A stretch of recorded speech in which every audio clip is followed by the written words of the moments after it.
Hello. It is the 14th of July, Tuesday, 16:15 p.m. Natasha and Carl speaking, reading from B.B. Moore Campbell's Brothers and Sisters. I last read chapter 14, and that was when Esther went to stay at Mallory's house because she was scared to stay at home after the robbery. So they spent some days at her house bonding, and she had the unfortunate pleasure of meeting Mallory's partner. So today it's chapter 15. V103 blared into the silence of the tiny bedroom on Tuesday morning, flooding the air with Patti LaBelle's highest notes. 5:30. The first thing Lakeisha Jones did after she reached out from under the sheets and blankets and flipped off the alarm switch was to examine her nails. She'd had acrylics put on the night before, and she wanted to make sure that she hadn't messed them up while she was asleep. When she looked down at her fingers, the nearly inch-and-a-half curved, flaming red nails were intact. The rhinestones inserted on each baby finger were exactly where they had been the night before. She took a deep breath. The air was clogged with the stale odour of fried chicken, fish, and pork chops that always permeated the apartment. Shaking the sleeping 3-year-old who lay next to her, she said softly, "Dang, man, you sleep through anything. Get up now. Mummy has to be someplace." The boy didn't move, and she sat up and pulled the covers back. Her son's plump dark brown legs were curled up under him so tight she couldn't even see his toes, but she did see the wide wet spot circling out from beneath his bottom. "Dang, man, you peed the bed. Get up. Come on now. I gotta wash you up and change these sheets. Boy, wake up." She reached over to his side of the bed to make sure that the truss liners she'd placed there had protected the mattress. At the same time, she saw her son open his eyes. He immediately began crying, even as he tried to climb into her arms. "Wait a minute, man," Lakeisha said, but the more she tried to push him away, the harder he tried to sit in her lap. Exasperated, she put the sheet down and instinctively raised her hand to smack his legs, but she stopped herself. "Come here, man." She let her son climb into her lap and began rocking the boy in her arms for a moment. "What are you crying about?" Lakeisha whispered. "Something scare you?" As she talked, she could feel herself growing calmer. She always had to remember what she'd learned at her parenting class, not to hit her child. She kissed the little boy's forehead. "Me scared," the child said, snuggling against his mother. You just jiving me, you little pee-pee stinkpot." She tickled the fat little belly that protruded from the too small undershirt he was wearing. Man began giggling. Lakeisha gave him another quick kiss. "We gotta get up." Still carrying him, Lakeisha slid away from the edge of the bed next to the wall, yanked off the bottom sheet and got out of the side that faced a small dilapidated dresser which contained their clothes. There was scarcely enough room on the floor for the two of them to stand without bumping into the worn-out piece of furniture. But the bedroom was painstakingly neat and clean. Man's and Lakeisha's clothes were hung up in the closet. Books were arranged in an orderly row in a corner, and there wasn't a speck of lint or dirt on the dull grey carpet or the bureau. The only decoration in the cramped room was a Boys in the Hood poster that was taped to the wall above the bed. An unframed GED certificate was tacked over the dresser. Grabbing Man's hand, Lakeisha opened her bedroom door and led him across the narrow hall to the bathroom. Inside, the paint was peeling, and the faded linoleum, once a brilliant lime green, had separated from the floor in spots. The shower curtain was half on, half off the rod, and there was no toilet paper. 8 dingy-looking towels and washcloths were hung wherever there was room. On the racks behind the shower, over the ledge of the tub, several were thrown over a mashed-in wicker hamper. 8 toothbrushes lay in a heap behind the faucets on the sink. Lakeisha looked at the mess and tried to ignore it, then closed the door, turned on the shower and took off her nightgown. She quickly undressed Man and adjusted her do-rag, a screaming purple and pink scarf that preserved her hairstyle during the night. Peeking into the mirror, she carefully pushed back the few strands of hair that had managed to escape from the scarf. Then she and Man stepped into the shower. She soaped herself, then her son, and while they were rinsing, she washed the boy's soiled underwear and sheet, wrung them out, and hung them on the shower curtain rod. The rest of the family would have to push it aside when they showered. "Get out, man," she said, when they were finished. She grabbed her son, lifted him over the edge of the tub, and placed him gently on the floor. Then she stepped out beside him. She took one of the towels and quickly dried the boy and herself. She brushed his teeth, then hers. Lakeisha cracked the bathroom door and yelled, "Get up, y'all! Get your behinds up!" until she heard her two younger sisters and their children staring. "Angelique, Shoni, come get these pills." In a few minutes, two brown-skinned teenage girls, 15 and 16, their eyes glazed over with sleep, stumbled toward Lakeisha. Both girls wore their own do-rags, braids hanging beneath the scarves. Angelique and Shoni stuck out their hands as if on cue for Lakeisha's daily dispersal of their birth control pills. "I don't know why I gotta take this pill, and I don't know why I gotta have a drawer full of condoms," Shoni, the youngest, whined. "I ain't doing nothing. Me and Malik don't even go together no more. I don't have no boyfriend, Keisha." "Girl, you ain't been without a boyfriend for more than 2 days in your entire life.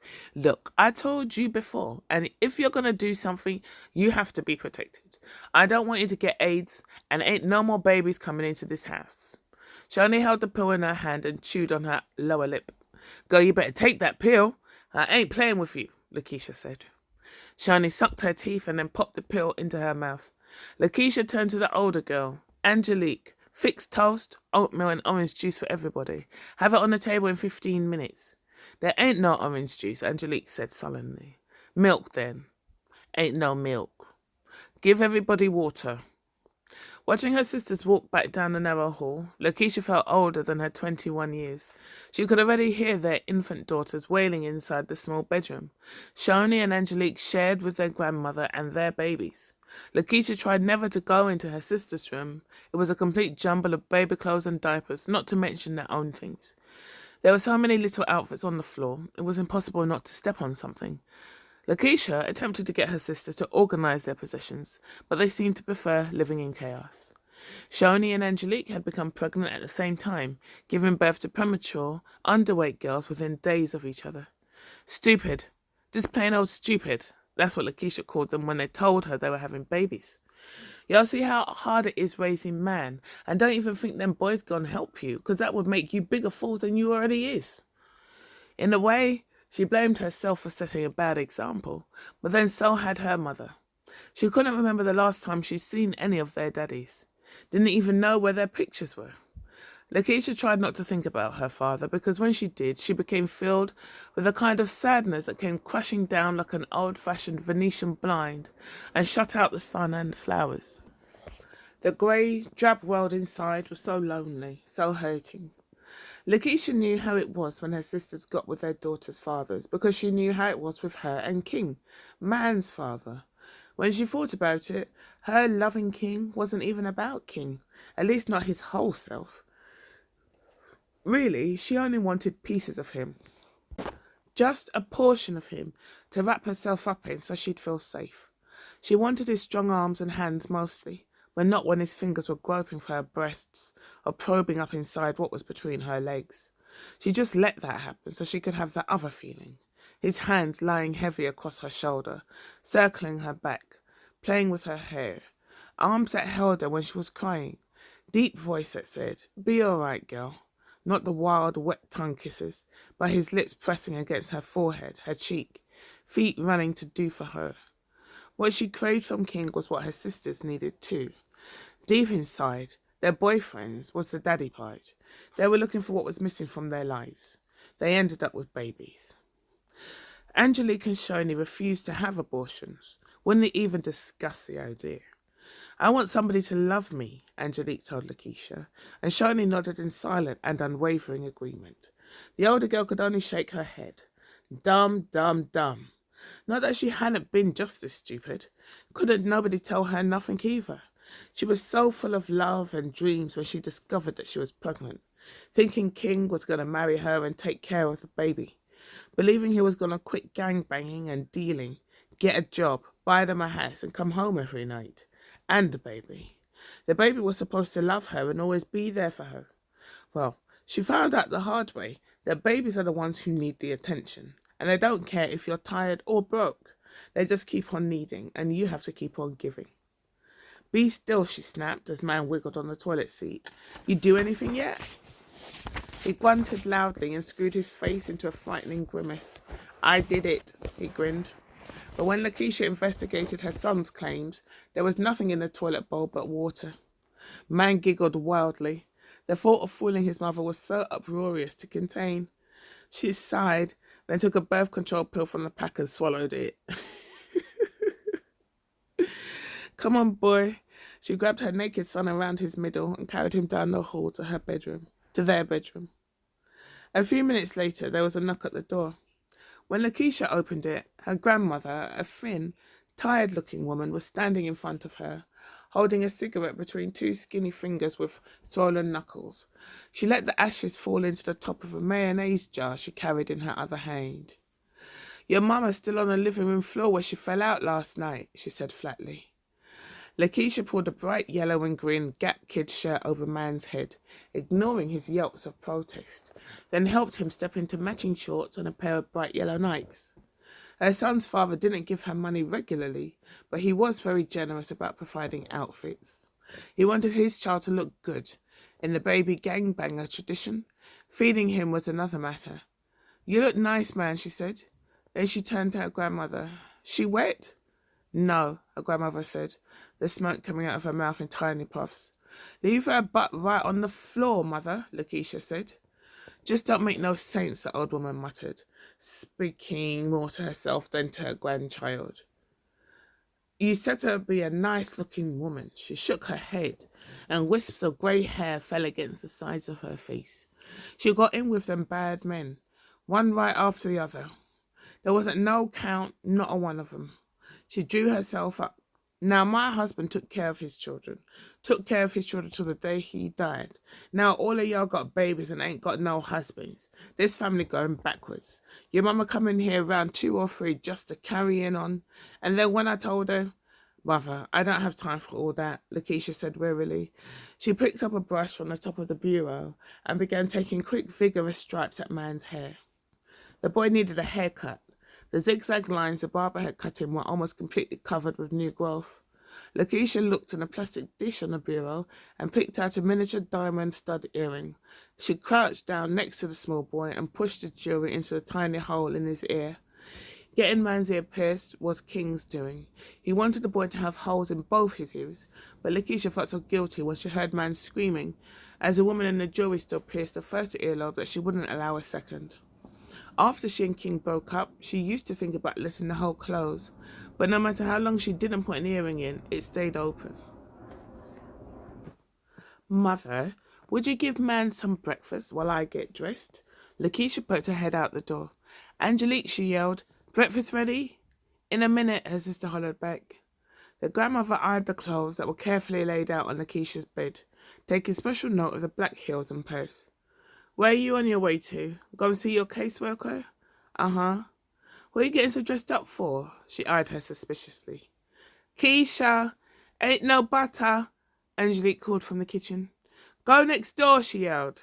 Mother, please feed Man. Can't even get dressed without everybody wanting a piece of my mind, she muttered. She slammed the door behind her grandmother and son as they left. What would it be like, she wondered, just to be somewhere where there ain't a whole bunch of commotion every damn minute? Lakeisha opened her closet door, stood in front of the cracked, narrow mirror that hung there, and unwrapped her head rag. What seemed like hundreds of tiny braids cascaded down her back. She was trying to get her hair to grow, and several people had told her that braids helped. She reached in the drawer and pulled out a can of TLC oil sheen, closed her eyes tightly, held her breath, and began spraying until the mist encircled her head. When the spray had settled, the young woman carefully dusted her face with a walnut-coloured powder, lined her eyes in black, and applied a vivid red lipstick. She put on dark stockings and then carefully slipped a black dress over her head. It got stuck at her hips and she yanked it down. Lakeisha couldn't help grinning when she saw herself in the narrow mirror. She wasn't pretty, she knew that, but her short dress fit her in all the right places and showed off her muscular legs. She looked good. She placed her hands in front of her and then spread out her fingers so that her perfect acrylic nails could complement her outfit. When Lakeisha opened her bedroom door, the odour of scorched oatmeal made her clap her hand over her nose. That Angelique. It was the second time this week that she'd burned the breakfast. Sure hope that doesn't taste as bad as it smells, she grumbled as she slid into one of the rickety kitchen chairs. Shoni, the two babies, man and their grandmother were crowded around the small table.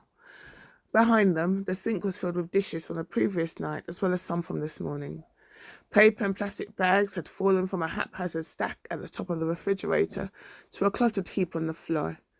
Lakeisha tasted a spoonful of oatmeal from her bowl, made a face, put her hand on her heart, and then slumped into her chair. Man and Shani giggled. I only burned the bottom, Angelique said, her lower lip poked out. This is from off the top.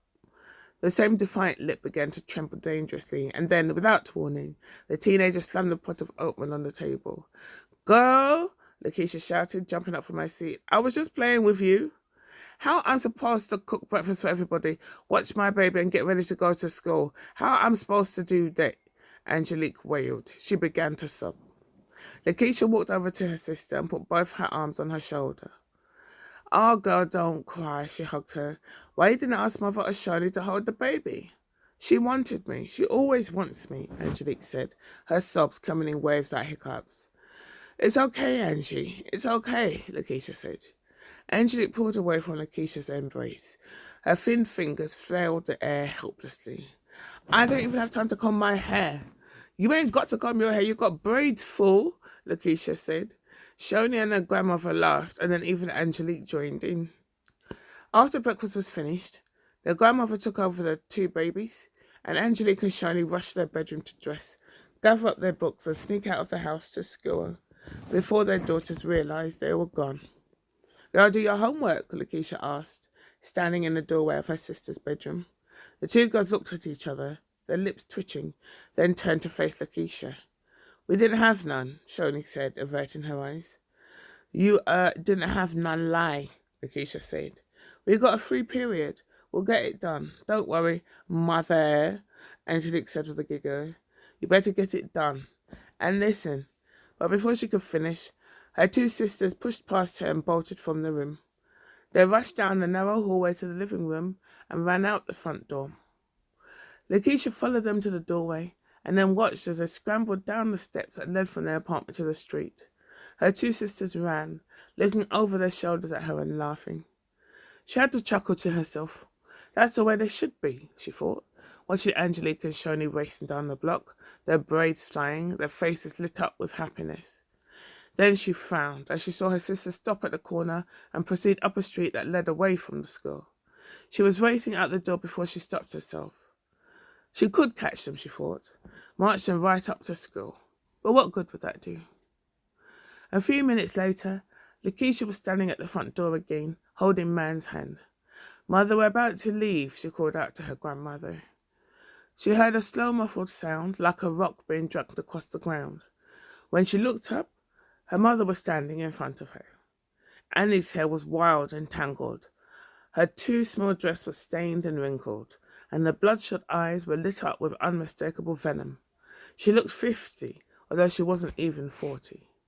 Where you think you're going? There was a fight in her mother's voice. Lakeisha realised. A nasty, name-calling, down the alley free-for-all. She took a backward step and watched her mother sway a little, then lean against the wall to balance herself. Lakeisha could smell the harsh, grainy odour of malt liquor from across the room. She could feel her own tears stinging her eyelids. Why this morning? Go lie down, Annie, Lakeisha said, her voice sharp and much stronger than she felt. She looked at her watch. Damn, she didn't have time for no mess this morning. Why couldn't her mother just sit her behind down and be quiet? There's coffee in the kitchen. Why don't you go get a cup? I gotta go someplace. I don't want no goddamn coffee. Shit. She studied her daughter's outfit and careful hairdo. Then her eyes brightened with malice. I know where you going. Think you're gonna be somebody, don't you? Well, you ain't nobody. Okay, well, I'm going. Lakeisha opened the door. Bright sunshine poured into the small, dim apartment. She moved toward that light. Come on, man. Her mother took a tentative step away from the wall, wobbling like an off-balanced globe. She inched towards their daughter until she was only a breath away, and then gave her a dazzling smile, warm and inviting and full of apologies. "Baby," she said. Confronted with this maternal contrition, Lakeisha drew in an indecisive breath and stayed put for a moment. Her mother's smile filled her with a kind of wild hope she'd left on the door of the AA meeting hall nearly a year ago when Annie refused to go in. Lakeisha let go of Man's hand and turned toward her mother, instinctively trying to claim a tiny piece of warmth and kindness from the woman who had long ago relinquished any claims of motherhood. For the first time in many years, Lakeisha realized that she missed the mother she'd lost. "Mom," she said. Just that quickly, the smile was gone, and Annie's roomy eyes held not a trace of kindness. Lakeisha shrank back just as her mother threw up on the worn grey carpet. When she had finished gagging, she turned to Lakeisha, her lips twisted in perverse satisfaction. "Now you clean it up." Lakeisha looked at her watch and then at the puddle of vomit in the middle of the living room floor. Damn! She heard her nieces screaming in the kitchen and saw her son watching her quietly. "Man, sit down on the sofa," she commanded, then ran past her mother into the kitchen, where her grandmother was sitting at the table drinking coffee, smoking a cigarette and watching the two little girls. From under the sink, Lakeisha retrieved a small bottle of ammonia, a scrub brush and a bucket, which she filled with hot water. Then she rushed back to the living room. Her mother, propped precariously against the sofa, watched as her daughter scrubbed the rug with wide, hard stripes, holding her body away from the water and vomit so that none would get on her dress. As she was scrubbing, Lakeisha heard her mother crying, and despite her anger, she stole a look in her direction. Poor Annie. She finished quickly, then gathered up Man. There was more fear than anger in her mother's eyes as she watched Lakeisha open the door. "You're going to be getting that Mother's Day check till the day you die, just like the rest of us," she whispered. She lifted her hand toward her daughter, her fingers spread apart and curved, as though she were clutching something. It looked to Lakeisha like a claw, trying to grab her and pull her back. "No, I'm not, Annie," Lakeisha said softly. She tightened her grip on Man's hand. "Come on, baby. Mummy has to go somewhere." The air outside was cool. Along the wide boulevard, people waited for the bus that would take them to work. Lakeisha saw several girls walking, large backpacks filled with books over their shoulders. Now, why couldn't Shoni and Angelique be like that, she wondered. Why couldn't I? Around her, some shops were beginning to open. There were mostly mom-and-pop stores owned by Koreans, but there were also a couple of black merchants. Lakeisha waved at the owner of the shoe repair shop as she passed it. "You're looking real nice today," the man who waited on her at the cleaners called out as she passed. Lakeisha smiled and waved her hand. She ducked her head inside Man's barber shop and said hello to his barber, then continued her trek. Outside the high noon liquor store, older men were clumped along the sidewalk like patches of weeds. As she and Man passed by, Lakeisha heard them swapping stories and lies, from time to time taking a swig from the paper bag-covered bottles. One man just stared vacantly into the bright blue sky. The High Noon was one of the few businesses along the strip that could claim to be riot survivors. When the burning and looting started, liquor store's Korean owners, two families, stood guard with rifles. Looking inside the store, Lakeisha wished the place had burned down. She saw the owner with his stiff spiky hair and unsmiling face. Old nasty thing, she thought, thinking back to the time she went inside and he followed her around, walking up on me like I'm getting ready to steal some of his mess. She had stormed out and hadn't been inside the store since before Man was born. In fact, she didn't go to any of their stores. Passing some of the burned-down buildings, Lakeisha couldn't help remembering how she'd had to stop her own two sisters from taking part in the looting. She was coming back from somewhere with Man when the trouble hit. It seemed that one minute the sky was clear, and the next, smoke was everywhere and the whole world was grey. She just wanted to get home, take her son out of all the madness and smoke and flames. She didn't want Man to get hurt, and she knew she couldn't get hurt because then he would take care of him. She was running toward home She was running toward home, away from all the craziness, when she saw Angelique racing out of a restaurant with 5 boxes of rolls. Shani was right behind her, carrying at least that many cartons of raw frozen chicken, their eyes full of the kind of delirious happiness they used to feel when Lakeisha took them to Disneyland or Magic Mountain. Angelique rushed up to her. Keisha, go get you something. She slapped Angelique as hard as she could and punched Shoni in her chest. Put that shit back or I'll beat both your butts right here on this street, she told them. They whooped and hollered, talking about she was crazy. Everybody was doing it. But in the end, they did what she told them to do. Even now, she didn't know why she hadn't joined in that day. Everywhere she looked, people were running and laughing, pushing and snatching for chicken, gym shoes, gold chains, liquor, soap powder, anything they could grab. But most of the people hadn't gone berserk. Some of the owners of the mom-and-pop stores that lined Normandy were screaming at the mob, their hands raised in tight fists. Others were crying. The ones you couldn't forget were the regular everyday folks who didn't own anything except the neat little bungalows that lined the side streets. They stood silently along the boulevard, watching the looters, old ladies and men, shaking their heads. Mothers and fathers who grabbed their children and took them into the house, slamming their doors behind them, pulling down the shades so they wouldn't have to see. They're ashamed, she had thought, and in that instant she was too. She grabbed her sisters by their arms and pushed them past the hordes, not stopping until she got home. Now, as Lakeisha and Man stood outside the neat white bungalow, the events of April faded from her mind. For the third time, Lakeisha knocked on the door. It looked like all the others along the narrow street. The lawn was freshly clipped, and the rose bushes and impatiens bloomed along the side of the house. Only the small sign above the bell distinguished the place. It read, South Central Alternative Education Centre. Lakeisha heard the jangle of keys in the lock, and then the front door swung open. A short, cinnamon-brown man, his large belly covered by a T-shirt that read, Peace on the Streets, opened the door. A small boy, no more than 3 or 4 years old, clung to his pants leg. I'd have been here sooner, but it's kind of hard walking with 4 legs, if you know what I mean, the man said, laughing a little. How are you, Keisha?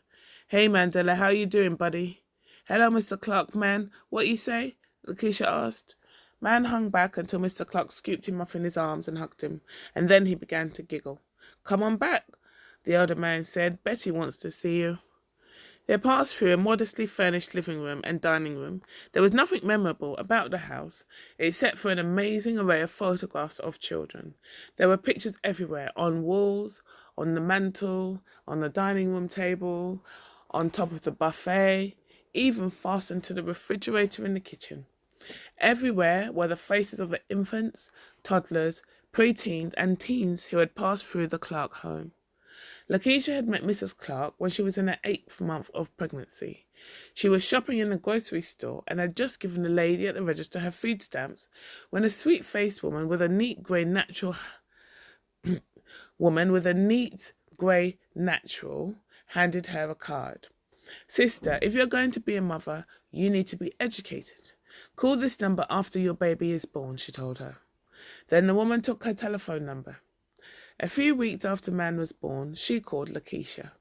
She kept calling until she came to her first class.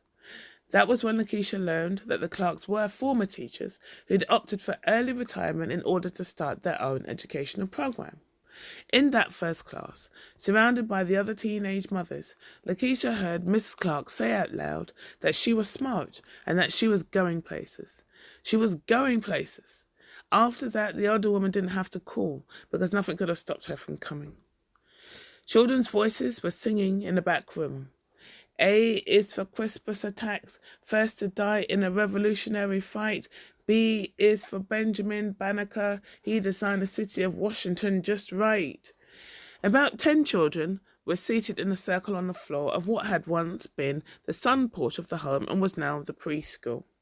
The Clark's garage had been converted into a centre for after-school tutoring for the GED exam. They brought in professionals to teach computer skills and vocational courses as well. The centre charged no tuition. The couple operated on donations, a small city grant and their personal savings. Mrs. Clark sat in the middle of the circle. She stood up when she saw Lakeisha and the man. Keep singing, brothers and sisters. Papa Clark is listening. The husband and wife exchanged places. A man sat down among the children as the song continued. Lakeisha blew her son a kiss and then followed Mrs. Clark into the kitchen. The small woman grabbed the girl by her shoulders. "Where have you been, sister? I expected a call from you. How was the interview?" "That's where I'm going now," Lakeisha said. Mrs. Clark stood back and looked at her for several seconds. Lakeisha could feel her taking in her dress, her braids, the heels and black stockings. Then she looked at her hands. Lakeisha held them out, proudly showing off her new 1.5-inch acrylic nails. When she looked at Mrs. Clark, she couldn't tell what the woman was thinking. One minute she thought she wanted to tell her some kind of bad news, but the next minute the teacher was smiling at her and squeezing her hand. "The instructor told me you were the best bank teller trainee in the class," Mrs. Clark said. "You're smart and you're going places. Oh no, you do just beautifully." Esther stared at the scrolling figures on her computer screen. It was hard to comprehend that people could be so careless about their finances that they forgot they had money in the bank. But as she reviewed the dormant accounts, a task she undertook every few months, the evidence was indisputable. In the downtown branch alone, there was nearly $3 million in accounts that hadn't been active in months, sometimes years. $2,900,078 to be exact. She logged in the amount. Of course, some of the holders of the accounts were deceased, but in those cases, she would have thought that relatives would come and claim the cash. All that money going to waste. She shook her head. Esther heard a soft knock at the door. She looked at her watch. 9:30. She had completely forgotten about her appointment. Well, the interview wouldn't take long. She'd already decided that she was going to hire David Weaver. "Come in," she called. The door opened slowly, and a young, dark brown-skinned woman stood in front of Esther's desk. Their eyes met, and Esther could read in them the girl's uncensored surprise. Esther realized immediately the reason for the startled look in the young woman's eyes. She hadn't expected another black person to be interviewing her. 2 months earlier, Angel City had formed a partnership with the city's social service agency. The bank was obligated to interview a certain number of welfare recipients who were involved in a job training program, although they weren't obligated to hire them. Today's interviewee was Esther's first from the program. Office scuttlebutt said the candidates were pretty poorly qualified. Esther found the girl's astonishment amusing. Why, the child couldn't even speak. "Were you expecting someone else?" Esther said. "Oh, no. Well, The girl stopped and they both laughed. "I'm glad it's you," she said, and they chuckled again. "No, I mean, like, it makes me feel good to know that one of us is the boss. You know what I mean?" "Yes, I know what you mean," Esther said. The girl seemed a little awkward. This was probably her first job interview. Esther felt a twinge of guilt, knowing that her mind was already made up. Thinking she probably needs a job worse than old Alex Keaton, Esther extended her hand. When the girl shook it, Esther could feel her fingers trembling like a frightened kitten. Then she felt something hard and sharp cutting into her palm. She looked down. Good God! Long, curved, bright red with a capital R, and rhinestones were embedded in the pinky nails. Genuine hoochie mama fingernails. "I'm Esther Jackson. Thank you for coming. Sit down, Lakeisha Jones." She talked so proper, Lakeisha thought, just like a white woman. Lakeisha sat down in a chair near the desk. Esther gave her a quick once-over. The dress was too tight and too short, but not awful. The girl's face was pleasant, even though she wore too much makeup. The braids, well, they weren't the proper hairstyle for a black woman who wanted to get ahead in business. "Tell me a little about yourself, Lakeisha," Esther said. "Have you had any teller experience?" Lakeisha took a breath, trying not to be nervous in spite of the way Esther was looking at her. Her eyes were like fingers lifting her collar to check for dirt. Lakeisha attempted to concentrate. She'd been through a number of practice interviews. She paused, remembering what Miss Clark had told her. Look the person straight in her eyes, smile a lot, speak clearly, sell yourself, and don't be nervous. But Esther's language, each word so precisely enunciated, was erecting a brick wall between them. There was nothing to be nervous about, Lakeisha told herself. She smiled at Esther. "I just, finished the South Central Alternative Education Center's bank teller program. I was, number one in my class." "And around the way girl, if I ever saw one," Esther said to herself as she listened to Lakeisha describe her coursework and a month-long internship at one of the city's banks. The manager wanted to hire me, but they didn't have no openings at the time. Esther flinched at the double negative. "Well," she said, getting a word in, "it certainly appears that you've been well trained. Tell me about the school you attended." "See, I dropped out of high school after I had my baby.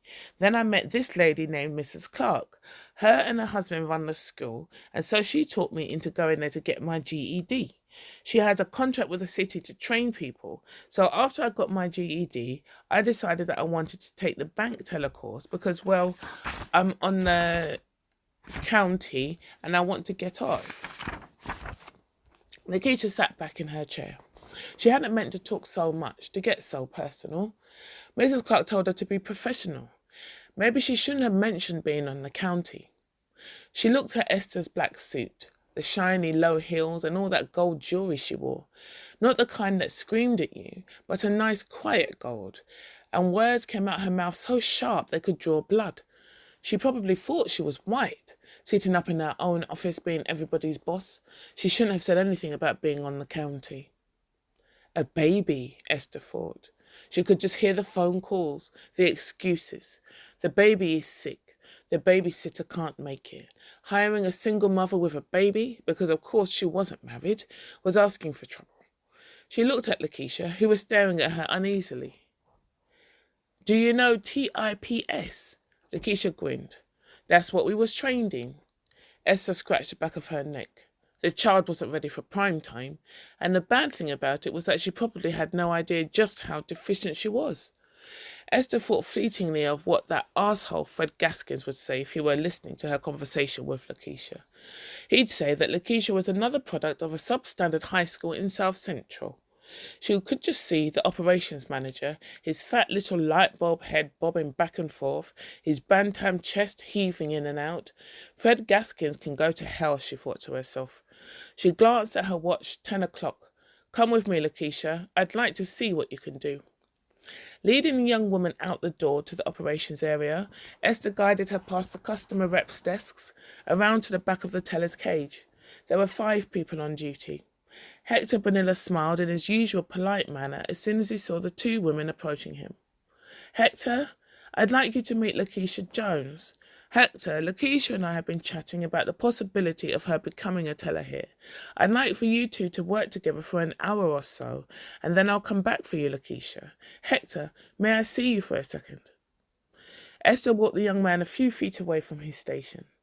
"Listen, I want you to really pay attention to how Lakeisha works. Look at the way she deals with customers, how she handles money, and how well she knows TIPS. I'll talk with you later, all right?" "Yes, Esther," Hector said, nodding his head so vigorously that his straight black hair rippled over his forehead. In the 18 months that he had been with the bank, Hector had proved himself to be a good worker, stable and serious. He always came early and stayed late.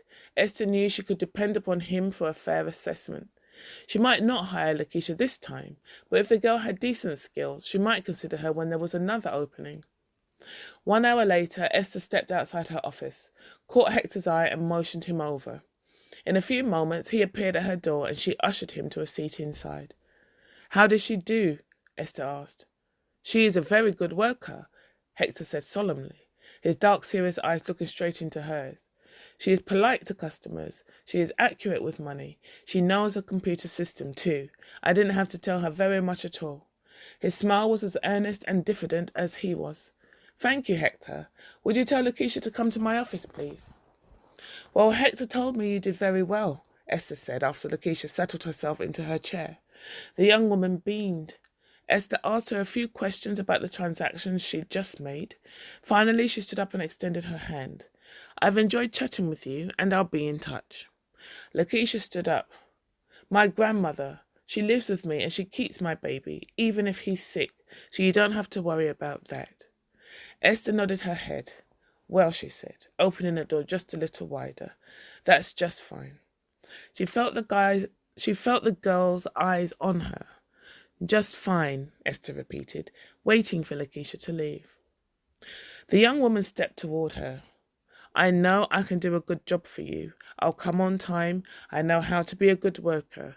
I can smile at the customers and be polite and hand them their money. I want to work. She knew she was talking too much, that she should just leave, but the words seemed to be bubbling up from some spring. My whole family's been on the county for as long as I can remember. I didn't tell none of them where I was going because I didn't want to get their hopes up. I want to be a good example for my younger sisters. They need to see somebody working. She paused and stood up straighter. If I don't get this job, would you just please call me and tell me what I did wrong so I won't make the same mistake on the next interview? Because if I don't get this job, I'm going to get me a job from somebody. Esther hesitated a moment and closed the door. Sit down, she told Lakeisha. First of all, get rid of those fingernails. This is a place of business, not a nightclub. Second, your dress is too tight and too short, and your heels are too high. Third, you're wearing too much makeup. Fourth, your grammar is poor. I didn't tell any of them, not none of them. And don't say so much. And another thing, get rid of the braids. I think they're beautiful, but when you're working for white folks, you want to fit in, not stand out. Seeing a distraught look on Lakeisha's face, Esther spoke a little more gently. Now everything I'm telling you can be corrected. It's up to you. If I change all those things, will you give me a job? Lakeisha's expression was eager, hungry. I can't promise you that, Esther said quickly, but I believe that if you make those adjustments, somebody will hire you. And don't think in terms of a job. You have to think about a career. Lakeisha's eyes, which seemed to grow larger and more hopeful every minute, didn't leave Esther's face. You need to think. I'll start as a teller, then I'll become an operations assistant. Then I'll get in the operations training program, and then I'll become an operations manager. That's the kind of mindset employers want to see in an employee. Lakeisha's face brightened and she stood up. Before she realized what she was doing, she was hugging Esther and mumbling in her ear, "Thank you, sister." Esther felt the word even more than she heard it. There was obligation in that word, and she didn't want any part of that. She pulled away. "Don't ever call me that here," she said quickly. Esther watched as Lakeisha passed through the bank and out the door. Even after she left, the musky odour of TLC oil sheen spray clung to the air in the room. Esther knew the odour well. It was her scent too. Esther closed her eyes. She could see herself making those fast deals, lending millions just on her say-so. If she played her cards right, maybe she could be the one who'd transcend the glass ceiling. Every once in a while, they let somebody black slip through. Why shouldn't she be the one? Esther walked around her desk with her hands clasped together in front of her and then behind her. She pictured Lakeisha's face, the yearning in her eyes. No, no, no. She wouldn't sacrifice her career in the name of racial solidarity. Forget it. She was going to pick up the phone and hire an acceptable white boy with acceptable grammar and short fingernails because that was the right move to make. The smart move. Sister. That and $1 won't even get you a ride on the bus. Esther picked up the telephone. End of chapter 15. Thanks for listening.